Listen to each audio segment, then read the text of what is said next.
Sorry about that. I trust you've had a fruitful day. I do not say happy, although I hope it has been happy. Namo tassa bhagavato harahato samma sambuddhassa. Namo tassa bhagavato arahato samma sambuddhassa. Namo tassa bhagavato arahato samma sambuddhassa. Homage to the blessed, noble, and fully self-awakened one. So we have a few people joining us this evening who are doing the Gaia course. So those of you who are doing the Gaia course, I'm sort of presuming really that you've listened to those 3 talks that I mentioned, which you find on the website under Gaia House, and it has a title underneath it, Personal Retreat. So I'm hoping that you've looked at the first one, which is the technique.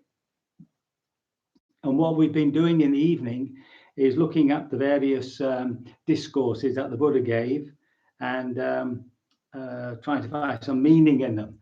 So in tune with with this particular course, I'm going to look at the Satipatthana discourse, the discourse on how to establish right awareness.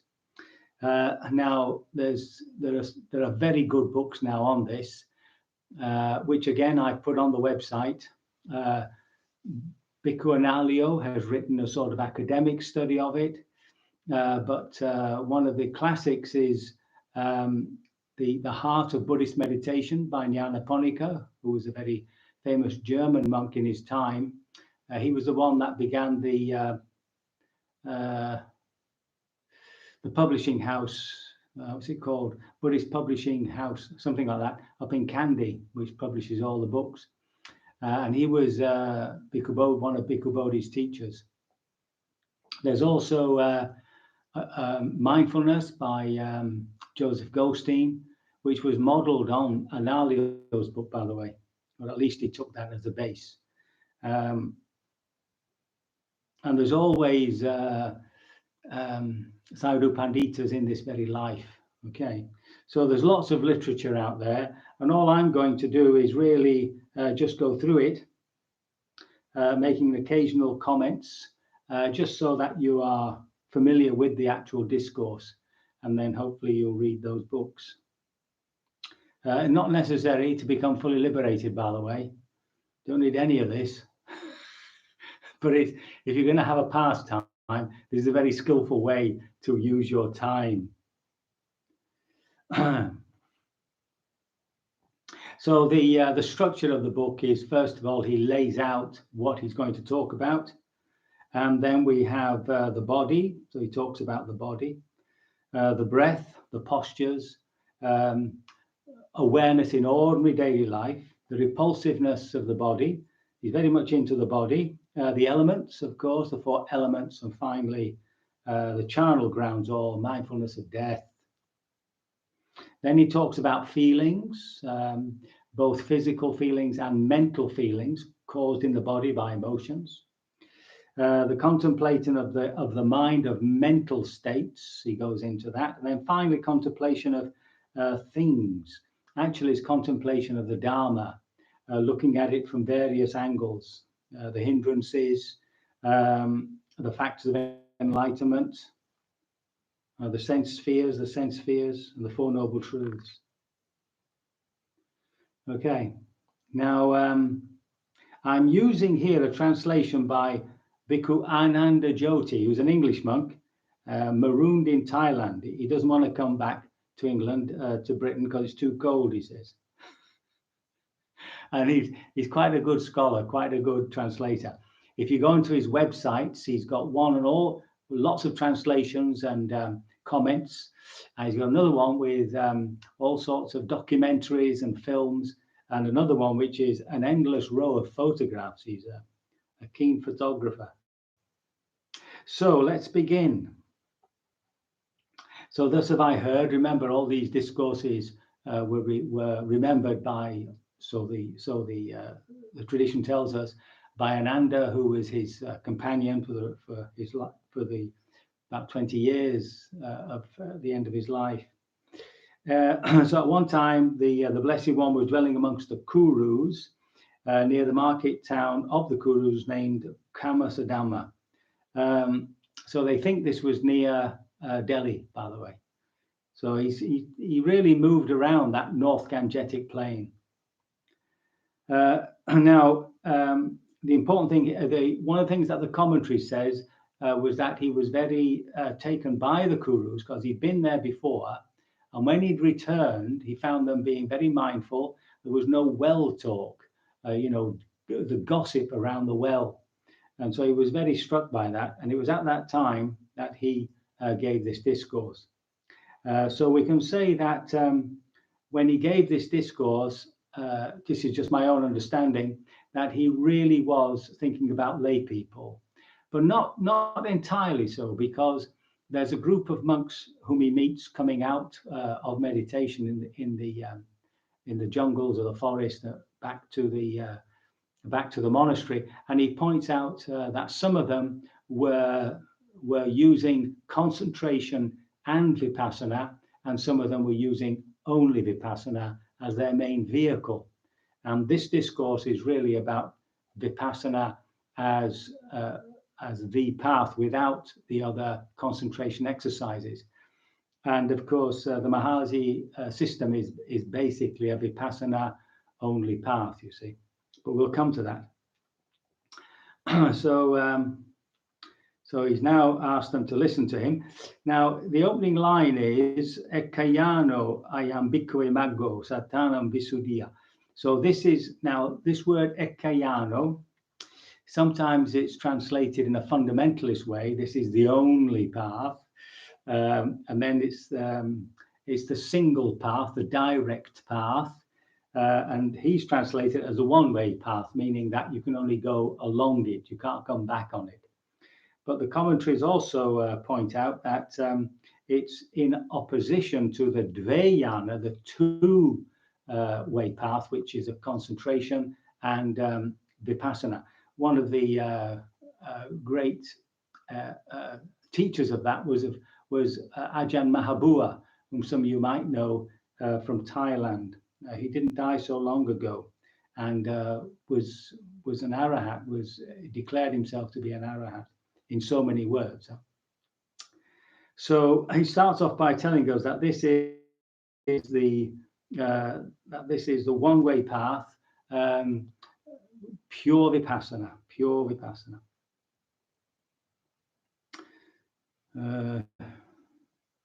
And he tells us that this is for the purification of beings. That comes first, the purification of beings, for the overcoming of grief and lamentation, the sorrow of life, for the extinction of pain and sorrow.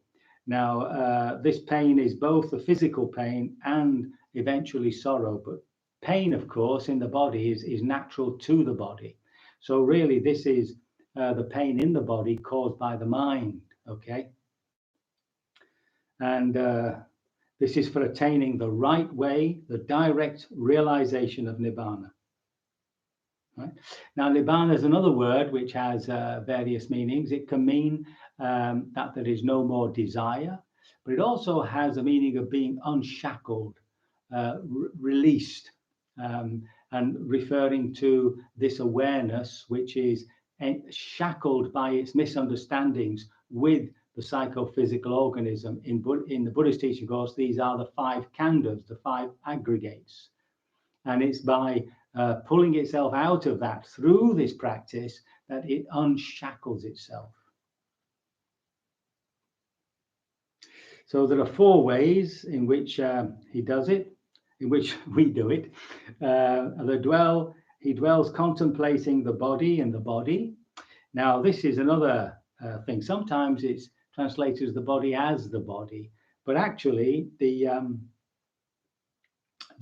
grammar of it is, for those of you who know, the locative, like being in a room. So it's actually contemplating the body in the body. And to me, that's the Buddha stressing the fact that you've got to get into things. You've got to actually absorb absorb into your experience within yourself.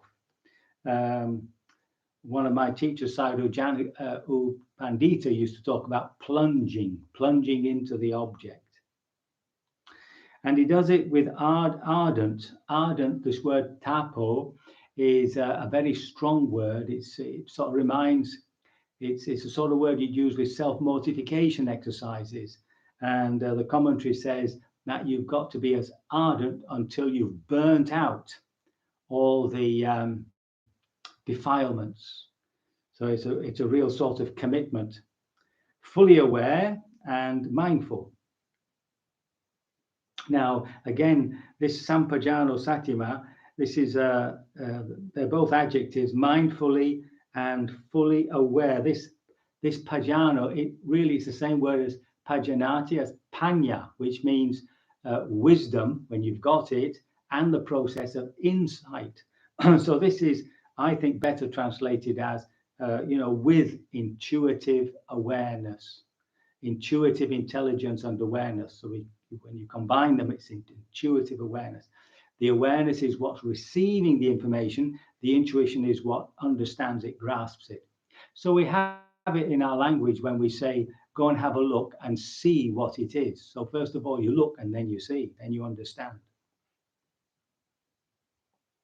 After removing abhijja, sometimes this is translated as a desire for worldly things, for worldly pleasures, and sorrow regarding the world. That, I mean, you'll all have experienced, those of you who've been on retreat, that towards the end of a retreat, there's a sort of longing to get back to your family, to your friends, to your hobbies and things like that. So it's that sort of pull that the outer world always has upon us. And sorrow, we might feel unhappy about the world. And these things we have to, as it were, put aside when we're meditating. You don't forget them, you're just parking them, you see. So remember, there's a distinction between suppressing something, which we do out of aversion or fear, and just taking our attention away from it for a while, just putting them to the side, picking them up when the retreat is over or whatever. And he contemplates feelings in feelings, right? Feelings in feelings, fully aware, mindful, and removing this desire for the world and sorrow. And he contemplates the mind. So these are mental states, in mental states. And fully aware, etc. And then and finally contemplating things. Now, Ananda Jyoti is translated as things, but actually it's the actual Dharma. So I think we've been through that, those things like the hindrances, 7 factors of enlightenment, the 4 noble truths. So he's made a very broad statement there that it's about contemplating in this vipassana way, in this insightful way, the body, the feelings in the body, the mental states that we suffer from, and looking at what is actually arising from a Dharma point of view. So that's the summary of it. And then he goes into contemplating of the body, and there are different sections of this.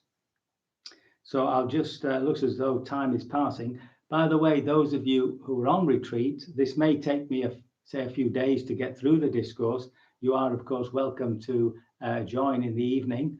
And I usually, I do post up the talk, the evening talk, the next day. Just takes a little while for me to do it. So he says that he's talking now specifically about monks going into the wilderness, to the root of a tree, to an empty space and all that. But basically, folding his legs crosswise and setting his body straight. So we needn't take that too literally. You can sit, you can do with your legs what you want. You can take them off if you want. It's basically keeping the body straight, keeping the body energized, lifting it, and establishing mindfulness in front of him. In other words, bringing mindfulness to bear. So he breathes in mindful and he breathes out mindful. And then it says that while breathing in long, he knows I am breathing in long. And when breathing out, he knows I am breathing out long, and then breathing short, and then breathing out short. So this is your beginning. This is contacting the breath as you feel it, whenever you sit down, whenever you start your practice, unless there's something immediate that draws your attention. I mean, if you sit down, if you just had a big upset, for instance, and you sit down and you have to deal with this upsetting feeling, somebody's let you down or made you angry or whatever, then of course you would go immediately to that. You wouldn't go to the breath. But normally speaking, you would begin with the breath. And of course, what he's saying is just get in contact with it. Know that it's long, know that it's short.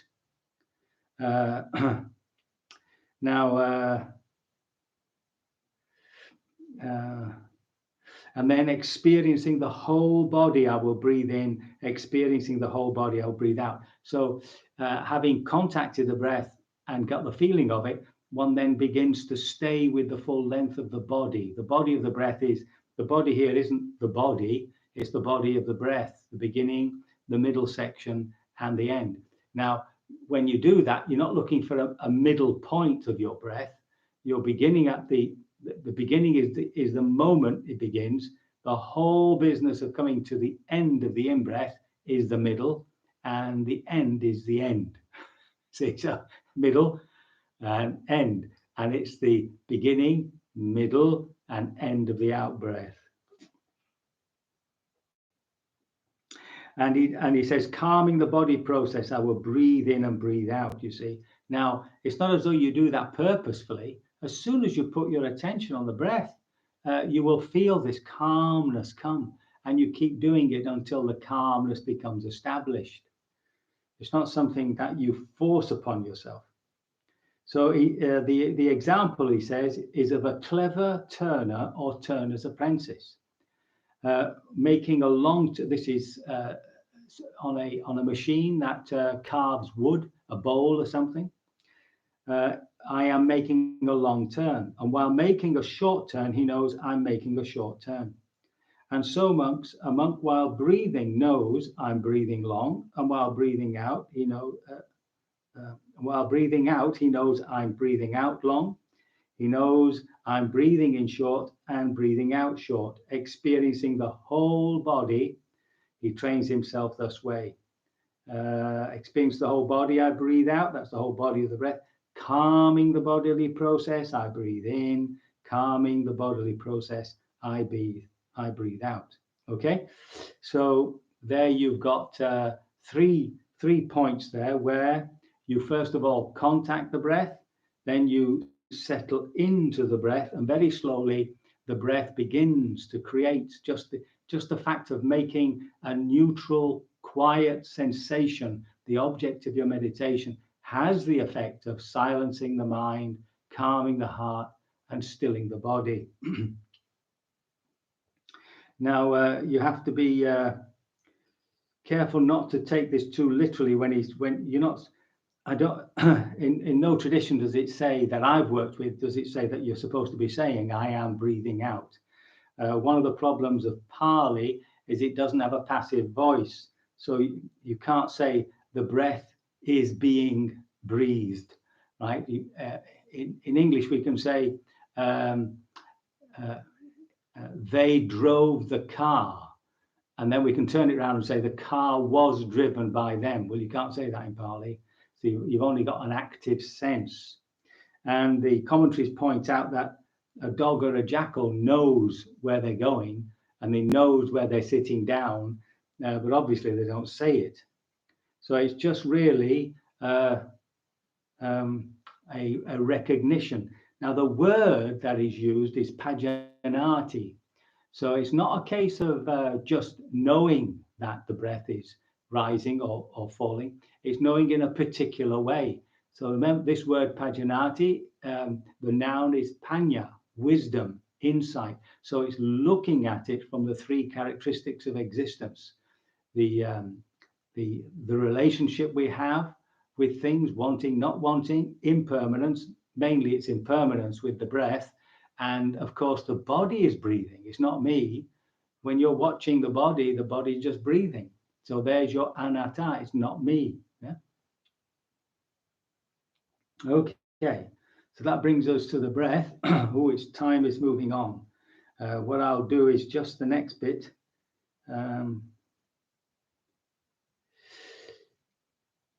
Yes, and just the last little frame where he says he dwells contemplating the body in the body, right, regarding to himself. So he does it with himself, but he also with regard to others. And the commentaries are quite clear that you're sometimes aware of other people breathing. And in meditation halls, I'm sure you've experienced people with heavy breaths, noisy breaths coming through the nose. And instead of getting really uptight about that and wanting to strangle them, you can use it as a meditational object. The beginning, the rising, and the falling. You see, so it's all impermanent. And of course, both ways, in regards to oneself and in regards to the other. So that brings us to the end of the section on breathing, and I think we might leave it there. Okay, so it might take me some time just to make my way through this discourse, but I think it's worth doing it. So I can, as usual, I do hope my words have been of some assistance, that they have not caused any confusion. If they have, of course, you can always email me, and that by your devotion to practice, you will be liberated from all suffering sooner rather than later. So we can begin our sitting meditation.